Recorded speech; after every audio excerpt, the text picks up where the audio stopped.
É uma grande alegria para mim conversar com vocês a respeito de místicos. Este é um tema que me arrebata, porque ao estudarmos a vida dos místicos, a sua contribuição ao mundo, as suas realizações, nós percebemos que os místicos são pessoas inteiramente diferentes do comum da humanidade. Eles alcançam realizações extraordinárias e a razão para isso é o fato de que suas percepções ocorrem num plano que vai muito além do que nós estamos acostumados nesse nosso mundo de ilusão, em que percebemos tudo com os nossos 5 sentidos. O mundo que os místicos percebem é um mundo transcendental.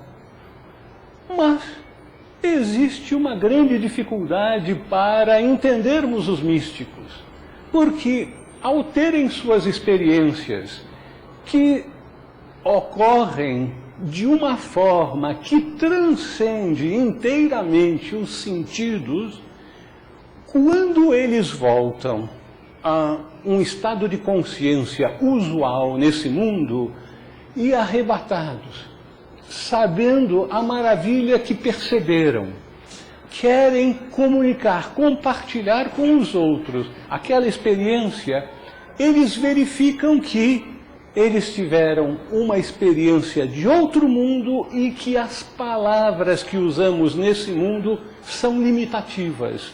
Não permitem que eles expressem aquilo que sentiram. Consequentemente, a maior parte daquilo que eles dizem parece para nós algo muito estranho, porque são geralmente afirmações paradoxais. Então, nós podemos, por exemplo, verificar um pequeno exemplo com o poeta William Blake, um inglês da segunda metade do século XVIII, início do século XIX, que escreveu: ser místico é ver o mundo num grão de areia e o céu numa flor selvagem, ter o infinito na palma da mão e a eternidade numa hora. É lógico que o público em geral passa batido por esse tipo de afirmação, mas eles sabem que realmente é a maneira mais próxima de passar uma experiência intangível através de palavras que são desse nosso mundo tangível dos 5 sentidos. Nós temos também uma afirmação paradoxal como exemplo de Eckhart. Eckhart foi um grande místico alemão do século XIII e ele foi um dos místicos que deixou um grande legado, porque ele costumava fazer pregações todos os domingos e sempre inspirado falava coisas que foram anotadas ao longo do tempo e temos compilações então dessas suas palestras, dos seus sermões. Uma das coisas que ele diz é: Deus e eu somos um no conhecimento. O olho com o qual eu vejo a Deus é o mesmo olho com o qual ele me vê. Meu olho e o olho de Deus são um.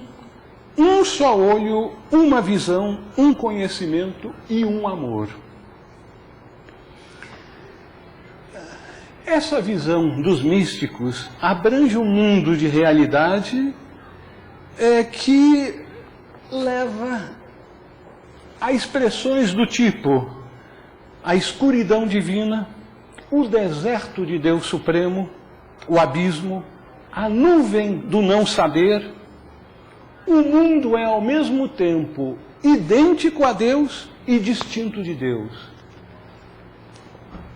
isso torna difícil o nosso entendimento do que eles estão tentando expressar. Mas eles estão tentando expressar de uma forma talvez inteligível para nós, daquele estado transcendental. Imagine o que é viver esse estado, em vez de meramente tentar descrevê-lo. Mas o interessante é que existem também outros grupos de pessoas que são semelhantes aos místicos. Essas pessoas em nossa sociedade são os atletas, executivos, políticos, cientistas, artistas. Vocês vão dizer, mas o que esse pessoal tem em comum com os místicos? Eles estão todos no caminho da devoção. Ora, bolas, não vamos exagerar. Dizer que políticos, atletas, cientistas estão no caminho da devoção, talvez nós tenhamos uma pequena dificuldade aqui com a definição de devoção. Normalmente, em nosso mundo, nós tendemos a associar a palavra devoção com o conceito dos beatos, que são devotos a tal santo ou a tal Nossa Senhora e vivem constantemente fazendo promessas,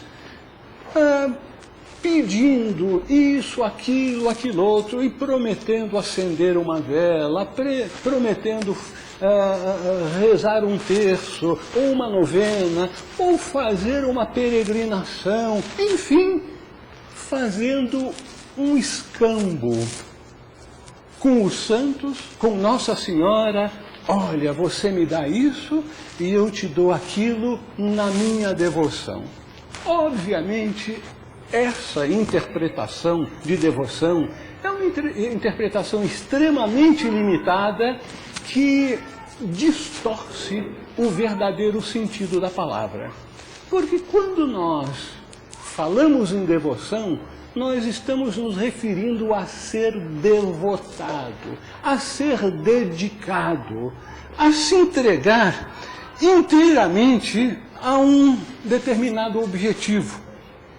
Sacrificar tudo por um ideal.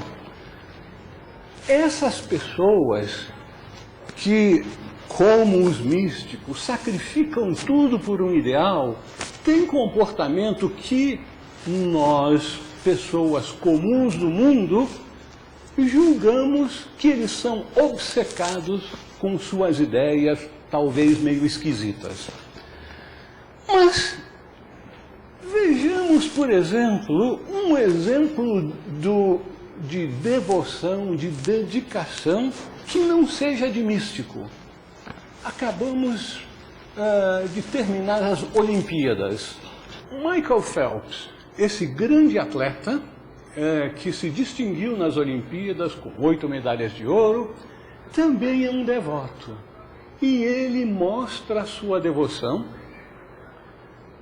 pelo fato de que nos últimos 4 anos ele teve 4 dias de folga, aos domingos em que a piscina estava trancada.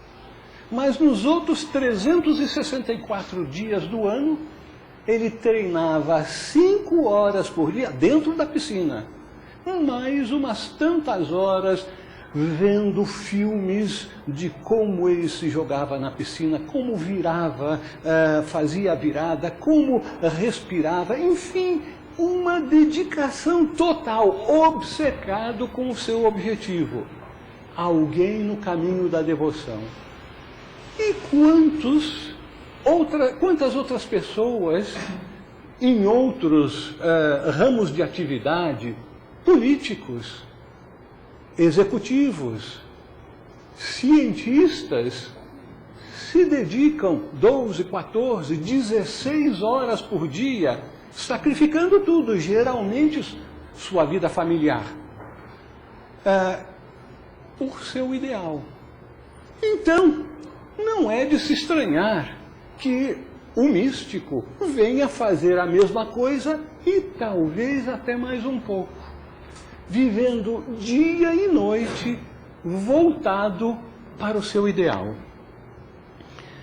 E, obviamente, os místicos se sentem muito à vontade porque eles verificam que esse tipo de comportamento é coerente com as orientações bíblicas. Jesus, por exemplo, disse que ninguém pode servir a dois senhores. Ou cuidará melhor de um e negligenciará o outro, ou fará o oposto. Portanto, ninguém pode servir a Deus e a Mamon, a Deus e a este mundo. Outro tipo de coerência com os ensinamentos de Jesus. Algo extremamente importante. Onde está o teu tesouro, aí estará o teu coração. Para todos nós sabemos que aquilo que nos é mais caro, mais importante para nós, seja um relacionamento, seja um concurso, seja, não importa o que, se aquilo é o nosso tesouro, o nosso coração, ou seja, a nossa atenção, o nosso pensamento, o nosso sentimento estará constantemente naquele objetivo que nós selecionamos como sendo o nosso tesouro. Então, é por isso esta focalização da energia que os místicos fazem toda a sua vida voltada para um determinado ideal. E qual é esse ideal dos místicos? O que eles buscam? Nada menos do que contactar a Deus, conhecê-lo, comungar com Ele, unir-se a Ele. Obviamente, é o ideal mais elevado que seria possível ser estabelecido por um ser humano nesse nosso planeta. Querer conhecer a fonte do todo, a razão última da existência de todas as coisas. E não só conhecer, mas estabelecer um relacionamento com Ele, comungar com Ele e, finalmente, a meta última, unir-se a Ele. Pode parecer algo, um sonho, uma quimera, mas nós temos o testemunho de milhares de místicos de todas as tradições religiosas e alguns que conseguiram alcançar suas metas fora de tradições religiosas, de que isso é possível. Consequentemente, nós podemos agora tentar identificar alguns fatores que nos permitem entender como os místicos conseguem alcançar esse objetivo a que se propõem. O primeiríssimo é algo que é dito em todas as tradições espirituais, a aspiração ardente. É a mesma coisa que a devoção, é a mesma coisa que a dedicação, mas é uma aspiração, é algo que vem de dentro do íntimo do nosso ser, de querer alcançar aquilo. É aquilo ou é melhor morrer. É dito que as duas primeiras pessoas que alcançaram o topo do Monte Everest, um Sherpa local e um neozelandês, que fizeram várias tentativas e o último estágio é aquele estágio em que, naquele tempo que não havia máscaras de oxigênio, as pessoas quase que desfaleciam, algumas desfaleciam e morriam. E a determinação dos dois, hoje nós alcançaremos. ou alcançaremos ou morreremos. Mas é preciso muita coragem, muita determinação para dizer isso e agir assim. Ou eu alcanço ou eu morro. Os místicos, muitos deles, não todos, mas muitos deles, têm esse tipo de determinação e por isso eles fazem considerável progresso no caminho místico.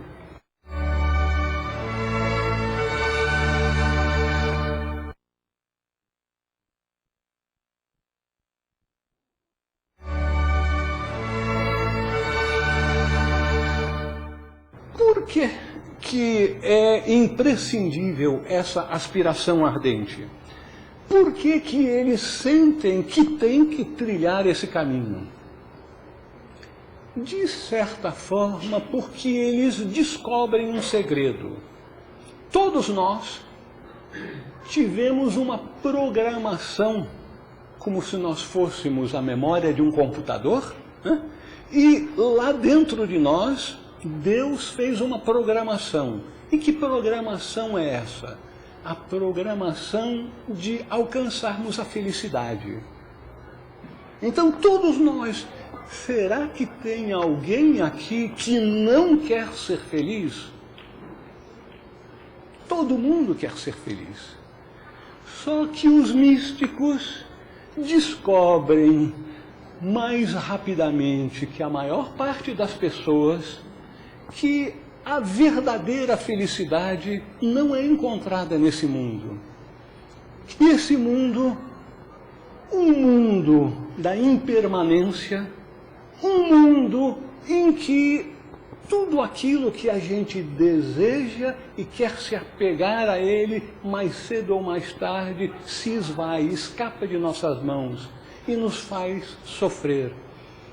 Então os místicos percebem que a verdadeira felicidade, não o prazer, não a fama momentânea, mas a mais profunda felicidade só pode ser alcançada além desse mundo. Por isso que na tradição cristã fala-se tanto no reino dos céus. O reino dos céus, o reino de Deus, é aquele estado de consciência em que se encontra a suprema bem-aventurança que não é desse mundo.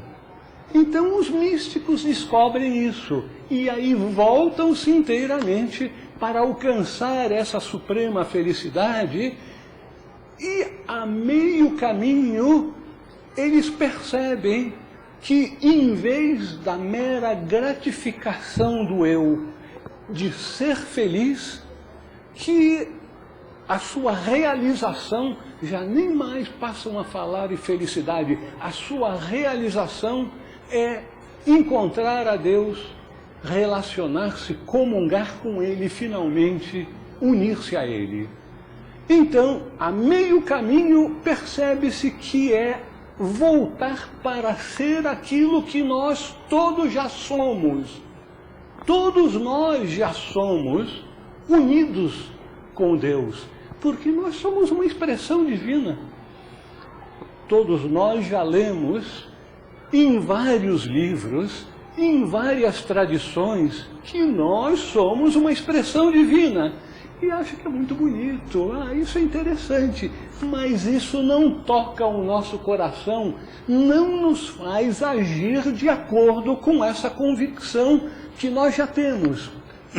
Então, os místicos começam a perceber isso ao longo do caminho místico, que a realização é passar a vivenciar essa realidade de que eu e o Pai somos um. Então, esse caminho de voltar as costas para esse mundo e dirigir-se em direção a Deus é motivado por uma divina insatisfação. Uma insatisfação com esse mundo em que vivemos. Agora, algumas pessoas talvez estejam atentas e vão se lembrar que na maior parte das tradições religiosas e espirituais que tem um caminho espiritual sistematizado, invariavelmente é apontado a necessidade do contentamento como um dos ingredientes para o caminho espiritual. Aí vocês vão dizer, uai, divina insatisfação para que a gente siga o caminho místico e satisfação para que a gente siga o caminho espiritual. Que negócio é esse? Isso é incoerente. Mais um paradoxo da vida mística. Porque é uma insatisfação com a nossa busca de felicidade nesse mundo. Porém, um contentamento por termos a oportunidade de estarmos nesse mundo buscando a sua transcendência para nos unirmos a Deus. Então, tudo no caminho místico, à medida que a gente se aprofunda um pouco mais, nós vamos encontrar paradoxos. E esses paradoxos, como os koans zen budistas, só podem ser resolvidos quando nós deixamos de funcionar no nível da lógica, da mente concreta, e damos um pulo em consciência para um plano superior. E é aí então que há uma resolução do koan, há uma superação do paradoxo. Mas, para que a gente possa aprender dos místicos, nós temos que entender alguma coisa do que eles falam. Nós temos que conhecer um pouco das experiências dele. Realmente, para que a gente possa conhecer o caminho místico, nós temos que entrar no caminho místico. Mas como muitas vezes na vida a gente não pode ter o primeiro prêmio, a gente tem que ficar com um prêmio de consolação. E esse prêmio de consolação para aqueles que ainda não se adentraram no caminho místico é a leitura da experiência dos místicos. Quem sabe, através dela, nós poderemos ter aquele insight, ser tocado em nosso coração a ponto de encontrarmos a força necessária para seguirmos esse caminho. Mas, para que a gente, então, comece a destilar essa experiência, nós vamos ter que saber mais a respeito dos místicos, e aí nós verificamos que o que é escrito a respeito dele é uma tremenda salada. Parece que fala-se tudo quanto é coisa possível, tudo quanto é experiência possível que eles alcançam. E por que é assim? Imaginemos, por exemplo, que ETs, extraterrestres, chegassem aqui nesse mundo e quisessem conhecer o que é o ser humano. E aí iriam identificar, tem aquele ser humano pequenininho lá, um bebê. E depois outro que é maiorzinho, uma menina de 5 anos brincando de boneca. E depois um rapaz de 13, 14 com o tipo de vida que rapazes de 13, 14 em nosso mundo vivem. Depois, um jovem adulto de 25, 30 anos com suas ambições, um homem maduro de 50 e, vamos dizer, um sábio. Normalmente as tradições falam que os sábios são as pessoas mais idosas. Para mim, o idoso é uma pessoa que tem 10 anos mais do que eu. Então, uma pessoa de uns 80 anos, então, o idoso seriam, então, esses diferentes seres humanos seriam observados por esses extraterrestres, e homens e mulheres, diferentes idades, o extraterrestre diz, mas esse pessoal aí não tem uma sequência, a gente não pode esperar muita coisa deles, eles são cheios de altos e baixos. Por quê? Nos observam em diferentes estágios de nossa vida e observam as duas polaridades, o masculino e o feminino. No caso dos místicos é a mesma coisa. Existem duas, nós poderíamos talvez não utilizar duas polaridades, mas dois grandes caminhos dos místicos, aqueles que são movidos pela ânsia de conhecimento da realidade e aqueles que são movidos pelo amor a Deus, pelo amor em geral. E também os místicos são classificados, dependendo das escolas, dos autores, em vários esquemas, mas os mais usuais são cinco estágios.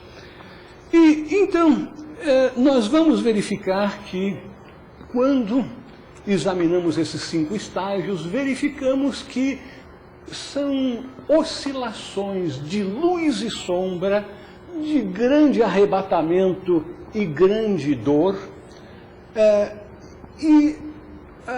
Aí nós vamos verificar que, se nós temos alguma literatura, algum escrito a respeito de uma etapa, isso não explica as outras etapas. Portanto, é necessário conhecer essas várias etapas. O primeiro estágio é normalmente chamado do despertar ou conversão. E esse é normalmente referido como o efeito da graça divina. O indivíduo que tinha aquela aspiração ardente por conhecer a Deus, por conhecer a realidade última, por entender o mundo num determinado momento que não pode ser especificado, é agora. Normalmente são momentos em que o indivíduo não estava esperando e de repente vem a graça e ele entra naquele transe místico, naquela experiência transcendental em que ele percebe que o mundo é diferente e que aquilo que ele achava que era a realidade do mundo não é a realidade, é uma ilusão. Porque a realidade é muito mais ampla, muito mais profunda, e aquilo que a gente acha que é a realidade é uma mera parte desse todo muito maior. Então, o místico, após a primeira experiência, consegue perceber que a realidade é muito mais ampla, muito mais profunda do que aquilo que nós percebemos no nosso dia a dia. Não é para menos que os sábios de todas as tradições acabem concluindo que esse nosso mundo é um mundo de ilusão, é Maya. E o interessante é que essa primeira experiência é muito mais frequente do que a gente acredita, do que nós nos damos conta. Muitas e muitas pessoas passam por uma experiência transcendental, uma experiência luminosa, uma experiência de unidade, de grande contentamento, de arrebatamento mesmo, mas para aí. Por quê? Porque Deus jamais força seus filhos. Todos nós temos o livre-arbítrio, todos nós temos que optar por que caminho seguir, e se vamos seguir algum caminho e não meramente nos deixar levar pela maré da vida, como a maior parte das pessoas fazem, infelizmente. Então, a não ser que a pessoa que tenha passado por aquela primeira experiência mística tenha sido tocado de uma maneira tão profunda, em circunstâncias especiais, que o levem a decidir definitivamente: doravante, isso que é vida. Eu quero ter outra vez essa experiência. E aí então ele percebe: meu Deus, como que uma pessoa como eu, cheia de falhas, cheia de pecados, mereceu essa graça divina? Nós podemos nos fazer essa pergunta também. Por que essa primeira experiência é aparentemente aleatória? As pessoas que normalmente passam por ela acham que não mereciam ter recebido aquela graça de Deus. Será que Deus joga uma moedinha para o alto? Não, esse é cara, vai receber. Aquilo é coroa, não vai receber? Certamente que não. Uma das leis mais fundamentais da manifestação é a justiça divina. Consequentemente, como todos nós somos muito míopes para o processo da vida, achamos que tudo se resume nessa existência, aquilo que nós fizemos nessa vida. Nós esquecemos que a vida é. A vida sempre existiu e nós somos mais uma manifestação em nossas personalidades que estamos servindo a nossa alma mais uma vez das centenas e centenas de outras experiências que tivemos. Consequentemente, aqueles que alcançam esses arrebatamentos místicos eram pessoas que já tinham acumulado méritos suficientes para que, numa determinada vida, quando aquela aspiração ardente se fazia sentir e a pessoa cumpria com outros pré-requisitos, vinha a graça e ele entrava naquele transe. E normalmente, então, aqueles que respondem positivamente passam por uma transformação tão grande que se explica por que usa-se também nesse primeiro estágio a palavra conversão para identificá-lo. Não se trata de converter uma pessoa de uma religião para outra, mas trata-se de converter a pessoa de uma vida mundana para uma vida espiritual. Essa que é a grande conversão. A conversão do interesse para o mundo exterior, voltando então para o mundo interior.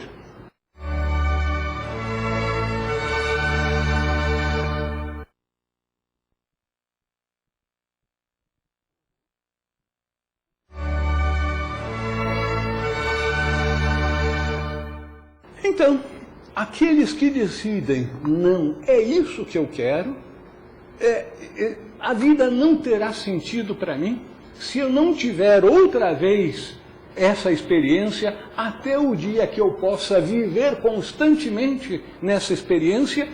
Aí então, eles que haviam identificado toda uma série de falhas, de fraquezas em seu comportamento, decidem: eu vou mudar, eu vou me tornar digno de receber essa graça de Deus outra vez.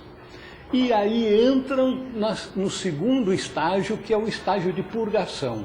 Então, o primeiro foi um estágio de luz, de grande alegria. O segundo é um estágio de grande disciplina, de grande limitação em sua vida, em seus prazeres. Como a maior parte dos místicos não tem livreto de instrução, abrindo no primeiro capítulo, faça isso, evite aquilo e assim por diante, os místicos geralmente seguem o caminho da tentativa e erro. E normalmente o anseio é tão grande que eles tendem a exagerar. E durante esse segundo estágio de purgação, muitos interpretam indevidamente que a causa do pecado é a carne e começam a mortificar a carne. Que todas as tradições, todos os grandes instrutores dizem que é errôneo. A causa do mal, a causa do pecado é a ignorância, que gera um comportamento egoísta, autocentrado, que nos leva a agir contra os nossos melhores interesses. Mas, na ânsia de superar toda uma série de tendências, e todos nós sabemos que nós somos prisioneiros dos nossos hábitos, não é verdade? Todos nós temos uma série de hábitos. E é muito provável que, se nós tivéssemos uma experiência transcendental, como estamos todos nós procurando a vida espiritual, nós iríamos dizer: ah, que bom, agora eu vou mudar. Bom, mas eu não posso acordar mais cedo. Bom, mas eu não posso mudar meus hábitos alimentares. Bom, aí nós começamos, nós queremos mudar, contanto que a gente não precise alterar as nossas rotinas. Obviamente, a gente não vai muito longe dessa maneira.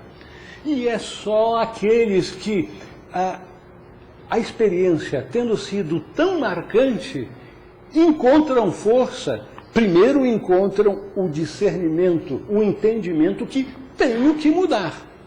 E aí passam a radicalizar. Verificam que tem que fazer um esforço extra para vencer a inércia das rotinas, para então ir adiante nessas mudanças. E então, seguindo no caminho da purgação, finalmente alcançam o terceiro estágio, que é o estágio da iluminação, em que eles passam a comungar com Deus com bastante frequência, terem visões, receberem instruções, ou de seres de luz, ou de uma voz. E muitos místicos falam dessas instruções que recebiam ou de Jesus, ou de um anjo, ou de Deus, ou da luz, que não identificava quem era que estava dando as instruções. Mas nesse terceiro estágio, o estágio da iluminação, é um estágio que a pessoa muda inteiramente. É nesse estágio que nós encontramos os grandes gênios da nossa humanidade. Não só na vida religiosa, mas um outro fato também muito interessante é que nós encontramos muitos místicos dentre cientistas e artistas, porque a criatividade realmente ocorre quando os indivíduos se abrem inteiramente, deixam de lado as limitações da mente concreta e se abrem para a inspiração. Aí então é que cientistas como Einstein disse que a criação, os novos modelos, os novos entendimentos ocorrem no momento em que a gente deixa de pensar.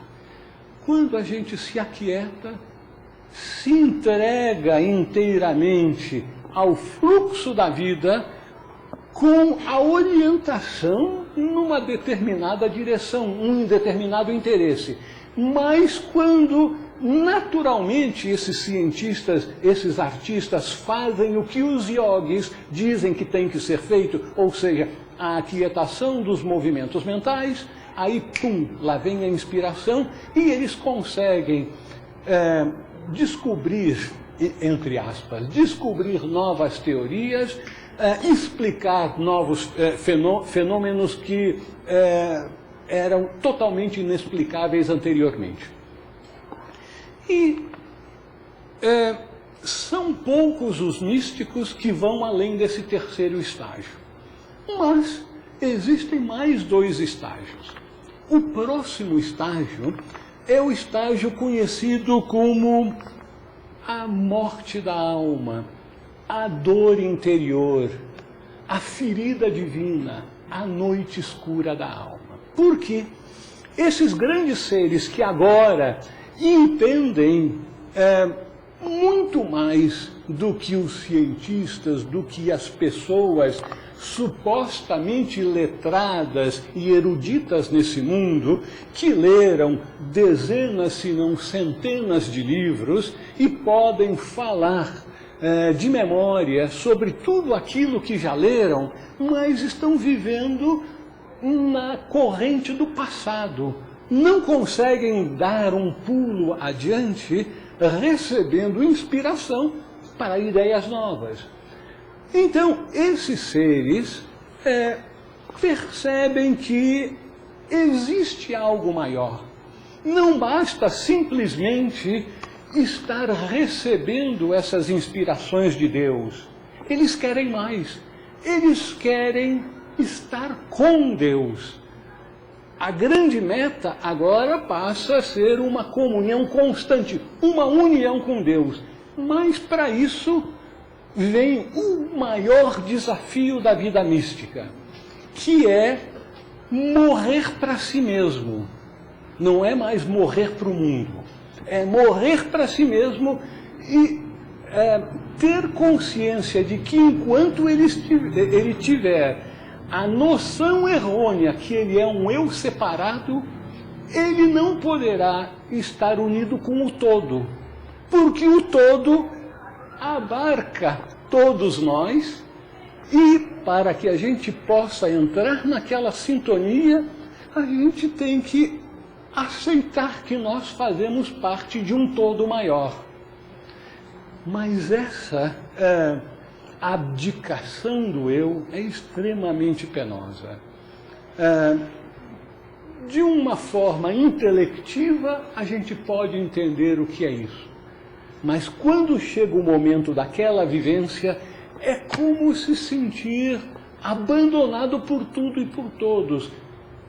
Na passagem bíblica é dito que Jesus, no Monte das Oliveiras, pedindo aos seus discípulos para orarem com ele por mais uma hora, e todos dormiram. E ele ficava sozinho em sua agonia. Isso significa que, naquele momento, durante esse processo, ele simplesmente poderá valer-se de si mesmo. Até que eles entram, então, em união com Deus e eles conseguem, então, uma perspectiva inteiramente diferente. Eles passam a saber que eles são realmente um com Deus, o que significa ser uma expressão ativa de Deus no mundo. E aí há mais uma mudança no comportamento do místico. Ele não mais sente que precisa se resguardar do mundo, ir para mosteiros e procurar a sua solidão. Agora eles percebem que eles são os apóstolos, os instrumentos de Deus no mundo. E aí eles passam a ser extremamente ativos, sejam ativos na divulgação da mensagem divina, em obras de caridade, não importa. Por exemplo, Madre Teresa de Calcutá decidiu, depois que atingiu aquele estágio, a levar adiante o seu trabalho de caridade, de ajudar os mais pobres dos mais pobres. E a gente poderia até perguntar, mas será que aquela pessoa com tanta realização espiritual estaria usando da melhor maneira possível esses seus talentos, cuidando daqueles moribundos? Grande sabedoria. Todos aqueles que estudam o processo da morte nas diferentes tradições sabem que é de suma importância o último pensamento da pessoa na passagem dessa vida para a próxima. Tanto no que diz respeito ao que experimentará do outro lado da vida, como com relação a vidas futuras. Consequentemente, Madre Teresa de Calcutá, ao ajudar aqueles que já estavam moribundos, dava uma injeção de alento, de esperança para aqueles seres que alguns nem conseguiam ver muito bem quem estavam ajudando, pensavam que era um anjo que estava ajudando, e dava um novo alento de vida. E o último pensamento desses seres, que tinham sido tratados como lixo por sua sociedade, nessas últimas horas, esses últimos instantes, eles se sentiam protegidos, se sentiam amados, tinham esperança. O seu último pensamento era um pensamento positivo que os ajudava, então, na vida do outro lado e nas vidas futuras. Então, esses grandes seres têm sempre uma imensa sabedoria. Jacob Boehme, por exemplo, um dos maiores místicos alemães, que por profissão era sapateiro, começou já no último estágio. Obviamente, uma alma muito avançada, e isso fica claro na sua biografia, que nós não poderemos entrar nesse momento, mas ele, muito religioso, luterano, lembrando-se de uma passagem bíblica, pedi-vos será dado, então pediu a Deus com todo fervor que lhe fosse mostrada a realidade última.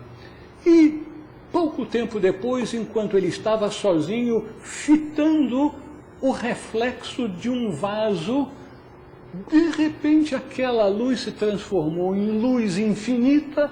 Ele entrou num arrebatamento que durou 7 dias, e durante esse processo, dia e noite, ele recebia instruções que foram suficientes para ele escrever um livro, A Aurora Nascente, que o lançou no mundo. E esse grande místico escreveu: nessa luz desse arrebatamento, meu espírito viu subitamente através de todas as coisas e reconheceu em todas as criaturas, plantas e ervas, o que Deus é, como Ele é e o que exatamente é a sua vontade.